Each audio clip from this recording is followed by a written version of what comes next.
wadde ng'oyita mu buzibu wakyaliyo essuubi. Kati nno nyiga akabonero ka subscribe omale onyiga akade otandike okulaba n'okuwuliriza ebigambo ebizaamu amaanyi okuva ew'omusajja wa Mukama Brother Mugerwa Tramford Jamil. There is still hope, omukutu gw'essuubi. Kale mbalamusako mwena bali ku mukutu gwa There is Still Hope abali ku Tish TV n'emikutu emirala mwebala kubanga ate mutugoberera amakya amalungi. Mukama tukwebaza olw'omukwano gwo kwagala ko n'ekisa kyo gye tuli atwenyika mu ndagaano y'omusaayi gwo. Omwoyo omutukuvu atukulembere okuyita mu Kristo Yesu omwana wa Katonda omulamu tusabidde. Amiina era amiina nnyo ddala. Kati olutalo lwa Kawuula lukyalanda. Olutalo lwa Kawuula lukyalanda. Ndabye wano ne Profesa Kayiwa aluyingiddemu. Yagambye kanyingire mu lutalo luno. Manyi abantu bagamba nti eriiso ly'omukulu awaddugala weewalaba. Avuddeyo n'agamba bwe ndaba abaana abamu nga bakutte ekkubo eritali ttuufu nanze Profesa ate omukenkufu aludde ne mu buweereza nina okuvaayo n'ensobola okuba nga nnuŋŋamya ensonga eno. Nsumba Kayiwa alina statement gy'akoze emu erese abantu nga beewuunya ate ne Musumba Jamada Kikomeko najja n'ayongera okuba ng'akomerera ddala abo bonna abagamba nti abasomesa Kawuula bannabbi ba bulimba, babasomesa Kawuula baava dda ku byawandiikibwa.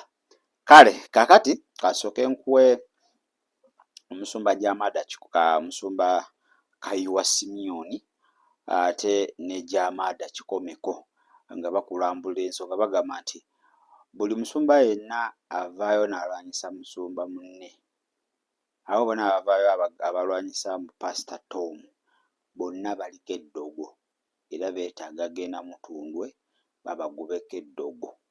Omu n'agamba ng'ate abamu baali Mutundwe ate be bagamba nti kakusomesa Kawuula awo tugenda okutandikira. Sooka obawuliriza ate tweyongereyo. Eno ye channel y'essuubi eya There is Still Hope. Kawuula part 2. Zaki buli omu ava munne okyo kingamba nze olwaki soogera tebansobola kundoga siva omuntu ne bavumagana okumagana kuno kubayombagana dogo lyennyini so bw'obeera ng'ovumagana n'omusukulukole munno omuwala n'omwogerako oli wansi wa dogo baakulogadda baakulogadda nze tebansobola ndowooza okitegedde. Mikwano gyange ndi ku nsonga eri natandika ne Kawuula part 1 oba ogoba emisimu part 1 nga njogera nti lwaki bapasita bawolereza emisimu abamu. Ekituluma wano be bantu abakkiriza be tubulidde enjiri abalokose abayinza okubuzabuzibwa n'abantu abo ate nga balina ebizibu byabwe. Profesa Kayiwa agambye ti omulokole okuba mulokole munne, pasita okuba musumba munne liba ddogo. Nakyo lina kibagamba ti abantu abamu oyinza okubeera pasita naye ng'oliko eddogo ly'abajjajjaabo bo baalogesanga bikoola bagendanga ne bafukamira ne bakunamira enzigi z'abantu. Kati gwe obeera pasita ng'oliko emyoyo gy'obulogo egikulondoola ng'otandika kulumba basumba banno ng'oba fitina kubanga bakulaakulana. Abantu bonna abavumirira Kawuula n'ogoba emisimu abasinga baasabiranga wa Musumba Tom kati bamukuba kati bamuloga eryo ddogo. Abamu ebyali bye baali beetaagayo tebaabifuna kati ne bagenda nga balina ennugu. Bwe bagamba omanyi omulokole bw'ava mu kyaki abasinga obungi ayagala kyaki mwavudde esaanewo libalisanyulye kati eryo dduba ddogo. Lwaki ekereziya muwava n'omuzikiti toyagala bisaanewo oba kyaki mu Uganda n'oba ng'osabidde mu kyaki n'ovaamu n'oyagala esaanewo kubanga ogoba emizimu olwana nagyo gyaki ye lwaki ddala oba na message egiwolereza. Kubanga nze bwe ngamba nti Lubaale Mukasa genda oli n'agamba nti Kawuula genda. Kakati bannange nze njogedde Kawuula gweyogedde Mukasa ffenna tuli ku mizimu gye twogedde. Ate abamu nina omuntu omu gwe nalabira ddala mabegako eyo nga ali wa Musumba Tom agoba emizimu era ng'agoba Kawuula. Kati ate oyo omu avumirira kaakati asooka ave yenenye agambe nti mu nsonyi w'abooluganda luli nali nagwa. Naye ennugu bannange basumba abakkiriza mwekanyogere nammwe. Temuubisibwa n'abasumba abalina obujja. Bwe balaba ekifo kikulaakulana, balaba omusajja Mukama Katonda amukozesa nga banoonya engeri gye bamutugamu. Omwoyo gwa Kayini ogwa Taabeeri tulina ogwegendereza. Tosobola kuvayo ng'oli mubulizi wanjiri ogambe temugoba Kawuula, temugoba mizimu. Kakati mbu omuntu bw'alokoka Sitaani tayinza mumubeeramu, mbw'ayinza omwataakinga. Naye kati wulira, kankulageyo omusajja Yesu gwe yagamba ti gwe Setaani dde mabega wange, Peter omutume. Kiri mu Matayo sura 16:23. Mukama waffe Yesu yennyini yagamba Peter. Yesu ayina w'alaga, Peter namugamba tiwali kinaakubaako. Mukama waffe Yesu n'agamba Peter ti dde mabega gwe Setaani, oli nkonge gye ndi, tolowoozeza bya Katonda wabula eby'abantu. Kati Yesu yennyini yayitako Peter Setaani, n'agamba dde mabega gwe Setaani, kuba Setaani yali amweyazise. Setaani yali amaze okweyazika Peter omumukozesa, ate Peter nga tamanyi, ng'alowooza y'ayogera. Kati olaba nammwe abawooleza emizimu muyinza obutamanya, naye mbadde mbasaba nga toyomba buyombi, tonyiize, otule wansi ogambe lwaki mpuliriza emizimu, lwaki nnumba musumba Tomu. Okitegedde? Lwaki? Kiki ekikulimu? Kirwa Setaani gwewolereza gwe bagoba mu ggulu, oba tumugobye mu ngeri ki oba mu ngeri ki? Setaani tulina mugoba. Okitegedde? Tetujja kuddawo tutule mu miitingi tuteese engeri gye tunagobangamu emizimu, nedda. Kubanga ne Yesu alina omukazi gwe yagobako emizimu mu Luka 8, Bayibuli kati yamugobako emizimu 7, dayimoni 7. Magdalena yamugobamu emizimu 7, yagibala n'ogibala. Era lumu Mukama waffe Yesu bwe yalagoba emizimu musajja mu Luka sura 8, oyo omusajja yasulanga mu ntaana, yasooka n'abuuza nti mmwe baani? Ne giddamu emizimu ne gigamba nti tuli legioni, ekitegeeza tuli bangi, tetulina bwe tukubulira mannya. Nga ne Yesu ayagala kumanya mannya, Yesu yagoba emizimu n'agyogeza nga n'ogyogeza. Yali ayagala gimubulira amannya, tuli bangi. Bwe tutandika okwogera amannya, tetujja kumalako kati. Okitegedde? Ekirala mu Luka 14:4 bagamba nti omuntu bwe bamugobamu emizimu gitambula naye gidda.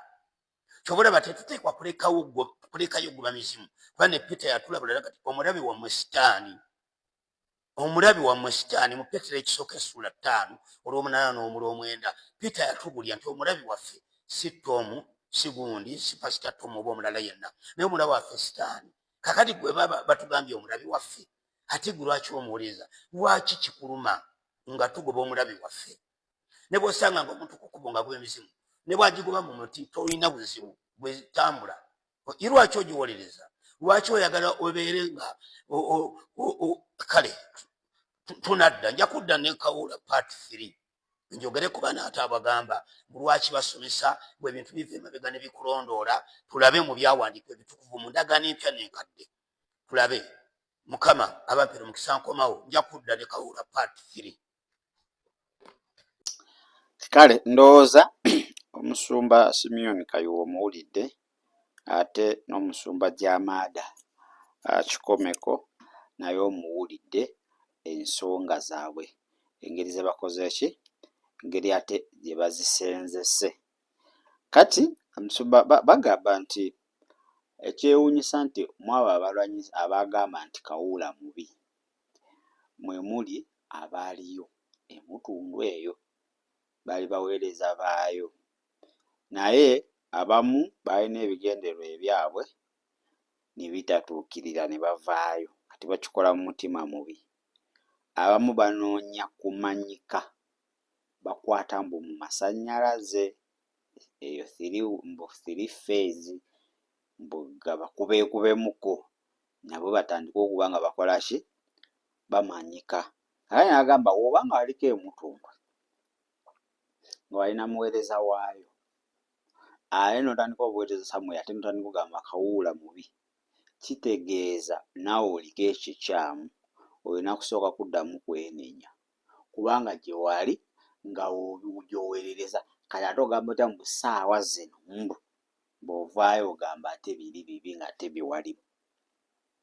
So bw'abamu bakikola olw'omutima omubi bwe balina, abamu balina ebigendererwa ebyabwe naye byalema okuba nga bituukirira. Kati we bavuddeeyo alina basobola okuba nga ate batandika ezo ensonga zaabwe. Naye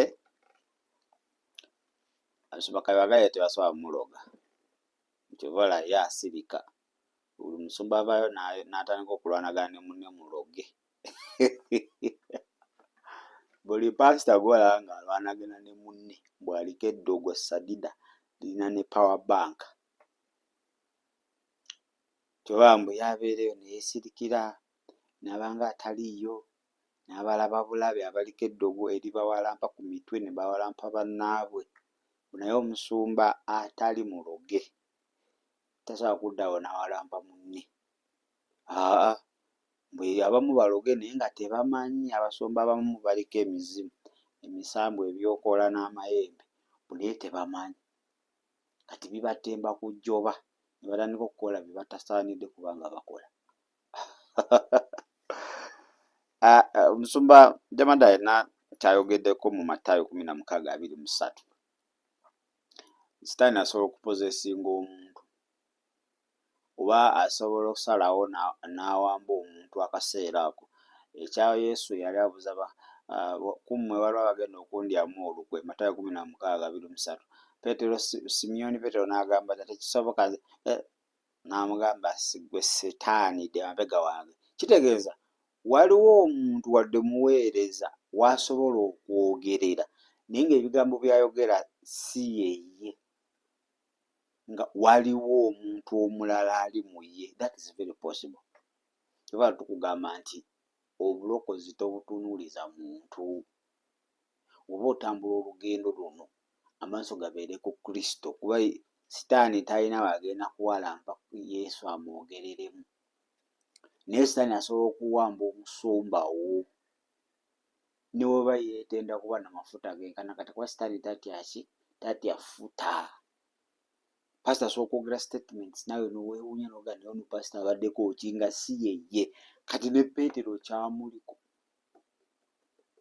Yesu agenda olaba nga Peetero si y'ayogera n'agamba gwe Sitaani dda emabega wange. Yagamba Peter nedda. Yamanya nti ka Sitaani keekwese mu Peter. Kazitegeeza n'abasumba bano waliwo ekibatemba ku jjoba ne batandika okwogera ebintu naye nga si bebo, ng'ate mu kaseera awo n'obasanga nga bategeera bagenda kwogera sense. Weewuunye nga bagenda kwogera ebintu ebiri sensible. Kambe naye yayogeddewo ati nga yeye.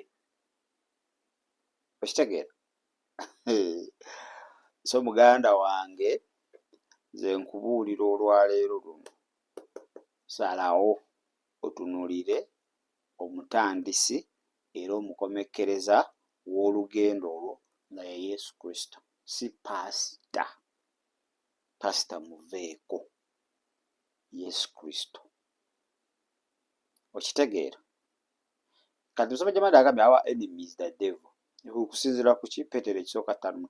Omulabe waffe Sitaani. Omuntu tabangako mulabe wo. Omuntu nga ye, a person can never be your enemy, but the devil is our enemy. Kati Sitaani waba alina gwapozeesinze oba gw'alikozesa, kitegeeza tolina kukyawa muntu oyo nga ye, kyawa Sitaani amulimu. Naye abasumba ennaku zino nze kyendabye ekisinza oleeta obuzibu omulembe guno bakiyita .com, ngambe internet eno ereetedde abasumba okwogera bye batalina kwogera. Why? Following. Abasumba baagala kabandeebe ayitiridde mu kyaki kabandeebe. Okitegeera? Musumba najjayo kamera ze n'ayogera statements ezitakwata ezigenda okuyuzayuza mu ekkanisa naye nga yetafaayo. Kati excitement eri too much in pastors. Olaba likes n'olaba views n'olaba comments, enkeera ng'ojja na kirala. Ekyokubiri, abeeyise bangi. Those who have called themselves are many. Bayibuli egamba abayite bangi, ffenna twayitibwa. N'abo abakyagaanidde mu nsi Yesu yabayita mujje gye ndi. Naye ate abalonde batono. Many are called but few are chosen. Kakati okulondebwa, it is a process. Tojja buzi Katonda n'agamba wabaawo process z'oyitamu. Kati abamu tebaaziyitamu, beeyita. Kati yagundi oyo teyasoma wa P3, olaba naye alina ekkanisa. Kati ate nze wa diguli nange nsobola okuba nayo ng'agikola mu magezi ge. So kanisa ziri full of competition. Bayina eri enjogera nti bwe mba sisobola nyonoona bwonoonyi. Njawo nalina mikono yange nga bazannya omupiira naye nga bayina enjogera, if you miss a leg, don't miss a ball. If you miss a ball, don't miss a leg. Kwonoona sisitimu byonoonese. Kati otunula n'olaba hawa wali abantu abangi nti wano kubeeyo kibomu. Kwaba abantu 1,000 nyinza okufunayo 1,000. Kati enjiri nfuuti ogibuulira ensi ate tubuulira enjiri abantu abaalokoka edda. Ate omanyi okwata omunnyo n'oyiwa mu bbwa. Bwe kubanga basanga abantu abatasoma Bayibuli, abantu abali awo abagoberera abasumba. Bo bagoberezi b'abasumba. Musumba kyayogera, musumba ne waatomera naye atomera, musumba ne waayokya naye ayokya, musumba ne waayogera ebitakwatagana abisemba. Kati ne kisanga abo negubula asala. So bwe buzibu bwe tulina mu kanisa, abeeyise bangi. Kati tukesera nga talina njiri n'agenda n'akola ki? N'alumba. Ekyokubiri, n'ababuulira Kristo out of stiff envy. Oli lwakuba kakati yakolako n'ani ne Jamiru eryo bafuna obutakkaanya nga bo n'agenda. Kati wakola ekkanisa ye, waba wakola omukutu gwe, ninamu kuba paka kuwulira bubi. N'ebituufu byonna nina bikyusa mbisaanikire. Ndaga abantu nti bifu. Kati beebo. Naliko omutundwe kati nina batunuuliza mundu. Kakati nze bwe mba nga naliko emutundwe netandika obbikuba jagamba oyo mutuufu kuba yabalimu. Anti endowooza y'abo abalokola abatasoma Bayibuli. Oyo mutuufu, olaba oyo abyogera yaliyo yabakoleramu byayogera bituufu. Kumbe oli yalina ekigendererwa kye. Alina ekiniga kye. Kiniga kinugu ye. Waliwo bye yali abaze kalikyuleeta ye. Yagenda okunyiga equals nga ina negative. Ate yali asuubira egenda kubanga ekubisaamu. Yatoolako obutoosi. Kati awo ng'alina obbatunuuzaamu emmundu nabo bakikole ki? Kubanga ebiruubirirwa tebyatuukirira. Kati bw'owuliriza omuntu bw'atyo, gwe n'otwala kirimu lwakuba yaliyo. Byayogera bituufu, amanyi eby'omunda, oyinza okwokya.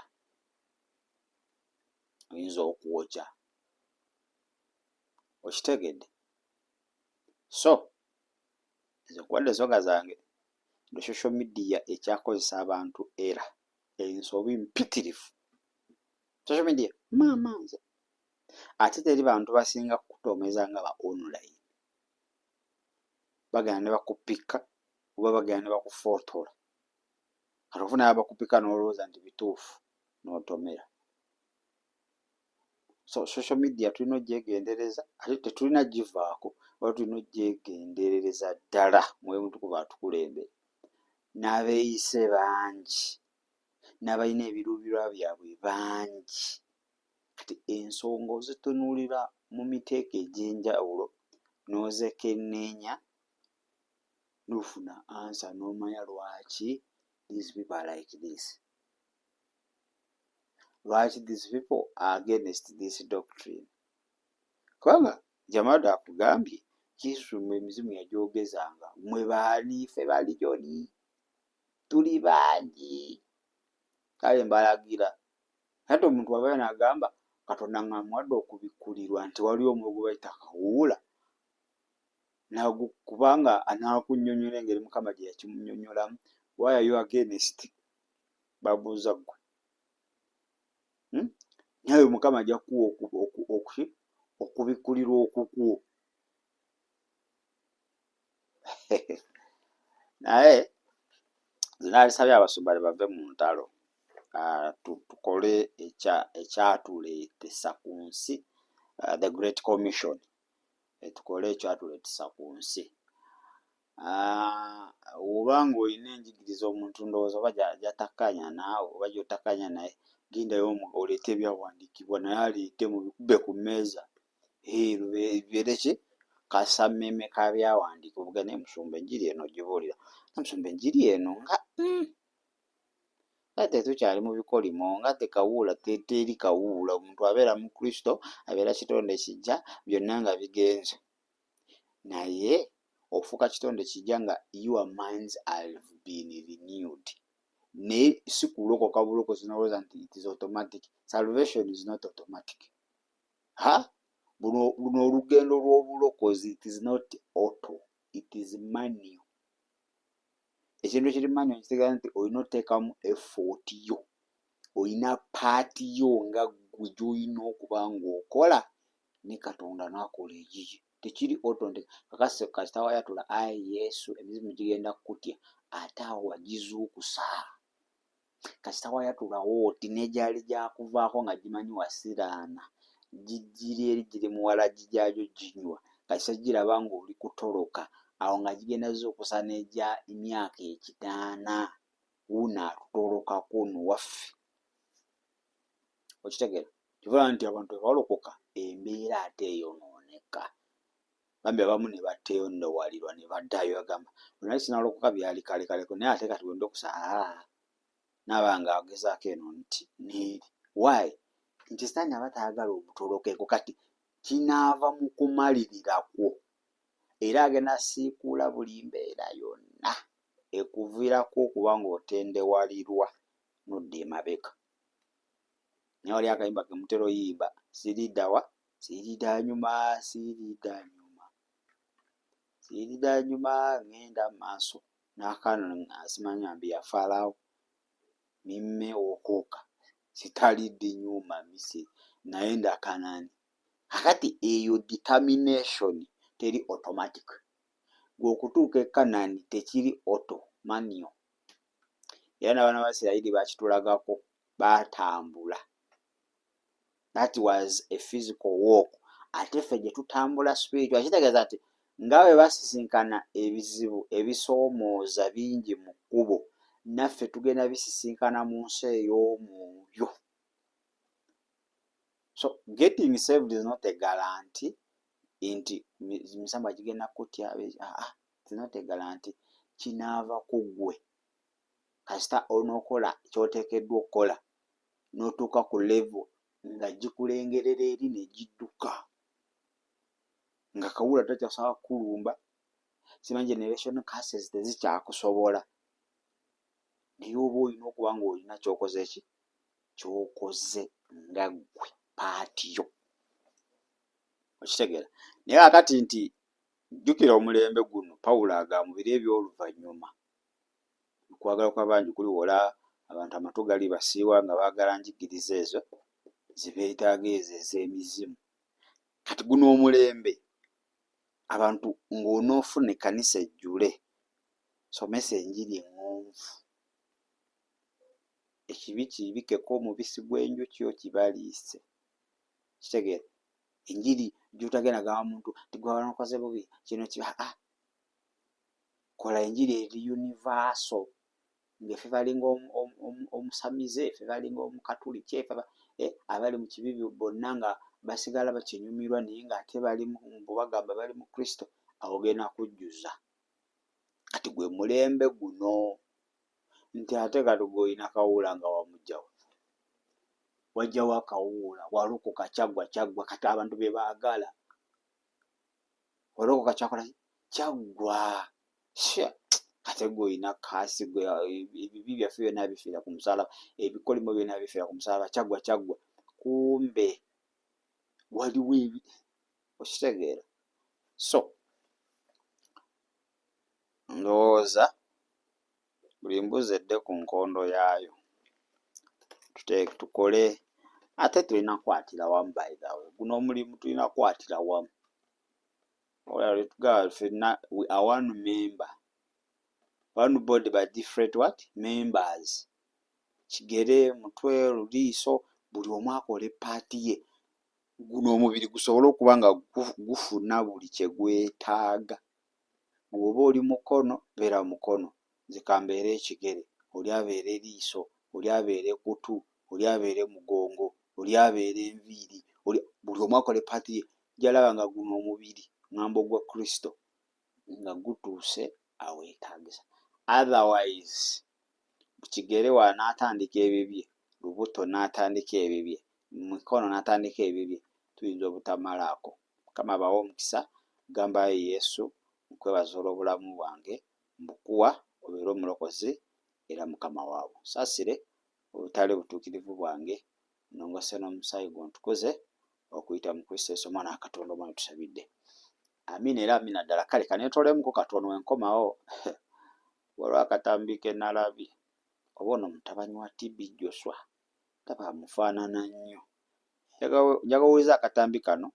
Abalya school fees sorry. Naye njagezaako okuba nga ate ntema osobole okuba ng'otegeera omuvubuka ono by'ayogedde. Nkuyisizeeko ne mu comment section. Nalabye nti abantu basibe. Abantu bakyasinza abagenzi, abantu bakyasinziza ddala abantu bakyasinziza ddala ebifaananyi. Muli ku Bakatoliki muba kuba obubonero. Kale ebifaananyi birimu fomati nnyingi. Essimu eyinza okufuukira ekifaananyi, pasita ayinza okufuuka ekifaananyi. Kale subscribe like ngo commenting. Ate akagambo join kakooneko. Juzaamu bye bakugamba okikola ojja kuba otuwagidde ng'obuweereza. Kaneetolemu katono wenkomawo otwaleko Nigeria eyo. Olaba abasinza omugenzi TB era bamugeraageranya ku Yesu Kristo. Weebale kulaba channel y'essuubi eyadda ya Is Still Hope. Kati nno bw'obuzibbwa bujja subscribinga ku channel era omala onyiga akade osobole okwegatta ku buweereza buno nga wano buli kye tuteekayo gwabeera namba emu okukifuna. Gw'ayagala okusabirwa oba okuwanirira obuweereza buno osobola okuyita ku namba zaffe okuli eya WhatsApp eya 07241447 oba eya 0761088315.